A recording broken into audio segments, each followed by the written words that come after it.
Ibu tunjukkan pada saya. Mohon izin, kalau infak kemana ibu lakukan pertama? Ya? Keluarga, siapa lagi? Halo? Baik, tahan sebentar. Sudah cukup. Ya, tahan sebentar, pelan-pelan. Kalau sudah ada harta dan sudah paham Allah berikan lebih, maka keluarkan ayat-ayat terkait bimbingan harta. Selain zakat yang 8 golongan, Quran surah ke-9 ayat ke-60 itu, ada infak. Infak itu nanti ada 3. Nanti infak yang paling dasar, Quran surah kedua ayat 215. Sebelum keluar ini dulu. Bukan zakat ya, infak. Ya, bukan zakat tapi apa? Quran surah kedua ayat 215. Yas'alunaka madza yunfiqun. Mereka bertanya padamu Muhammad SAW, apa yang harus diinfakkan dan kemana disalurkan? Perhatikan jawabannya. Qul ma anfaqtum min khair falil walidain. Katakan, sampaikan Muhammad SAW, kalau ada yang mau infak, pertama siapkan yang terbaik untuk diinfakkan.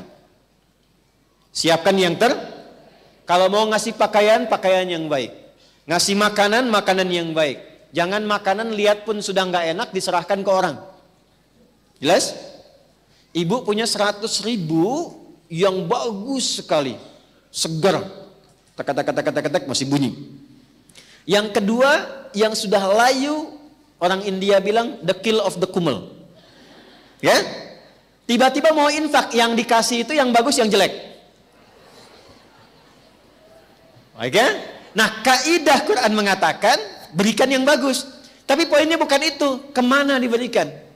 Ternyata yang pertama diinfaki itu orang tua.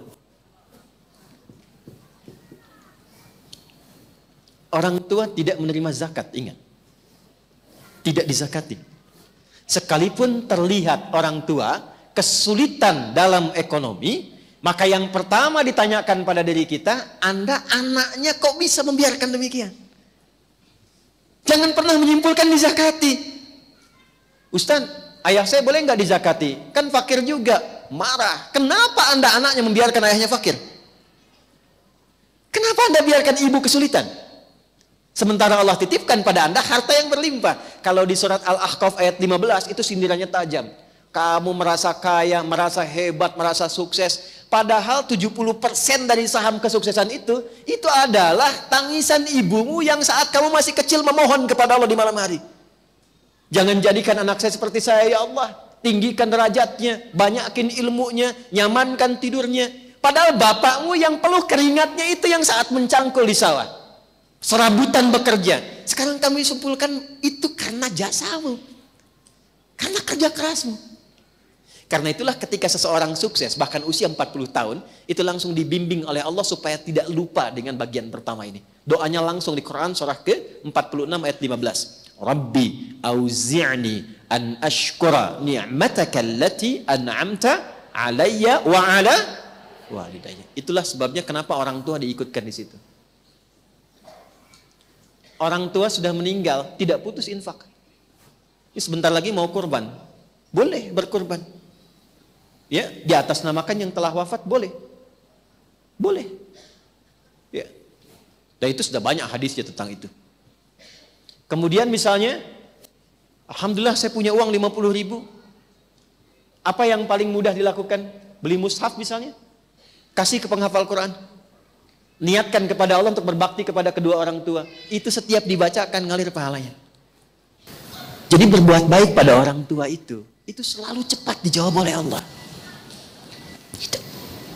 Jadi kalau ibu ingin menerjemahkan amalan Sayyidah Khadijah dengan hartanya, kalau beliau dulu punya Nabi, sekarang kita bawa ke tingkat tertinggi yang diletakkan pengabdiannya setelah ibadah kepada Allah. Quran surah 17 ayat 23. Wa qada rabbuka alla ta'budu illa iyyahu wa bil walidaini ihsana. Makanya Ibnu Abbas radhiyallahu taala anhuma, beliau sampai berfatwa begini, saya tidak melihat amalan terbaik yang bisa dilakukan untuk mendapatkan rahmat Allah atau kama qala kecuali birrul walidain. Bakti pada orang tua. Sekalipun sudah meninggal, tetap muliakan, minimal dengan doa. Masih ingat kan doa yang melahirkan jariah? Waladin salihin yad'u. Doa anak soleh. Nah, sepanjang masih hidup, ibu jangan simpulkan, saya rasanya belum solihah. Kalau begitu jadi solihah. Dekati Allah. Dekati Allah. Dan saat sudah ibadah itu berdoa. Ibadah yang sudah dilakukan setelah beramal soleh, itulah doa anak soleh. Sholat amal soleh bukan? Ya, setelah sholat berdoa. Di antara doanya untuk orang tua. Baca Quran amal soleh bukan? Berapa banyak orang setelah baca Quran yang berdoa? Saya perhatikan selesai tutup aja. Ambil manfaatnya, selesai baca berdoa. Berdoa.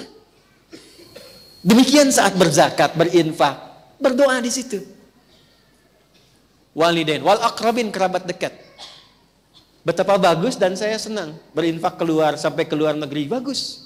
Luar daerah, tapi jangan lupa ada kerabat terdekat. Kakak, adik, anak kakak, anak adik, sepupu. Wal yatama, anak yatim. Anak yatim itu ditekankannya pakai infak. Walaupun dia kaya, nggak apa-apa. Datangnya nggak harus bawa uang, bawa hadiah yang menyenangkan dia. Ketika dia senang, berdoa. Bukankah anak yatim itu dekat dengan perhatian Nabi? Ya kan? Anak yatim itu dekat dalam pemeliharaan Allah. Wa ammal yatima fala taqhar. Allah perhatikan dia. Jadi kita narik perhatian Allah melalui kebaikan pada anak yatim. Begitu ada harta, kunjungi. Kalaupun saudara meninggalkan yatim ada anaknya dan dia kaya, nggak harus bawa uang. Mungkin 1 juta nggak ada apa-apanya buat dia. 1 miliar nggak ada harganya karena hartanya triliunan misalnya.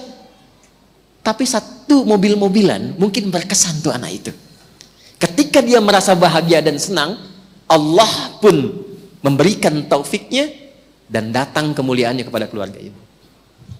Wal masakin, orang miskin. Yang kelima, wabnis sabil, yang kesulitan dalam perjalanan. Termasuk itu anak-anak yang sekolah. Kenapa nggak ibu bikin program beasiswa? Biaya SPP-nya. Ya, itu tinggi nilai di hadapan Allah Subhanahu wa taala.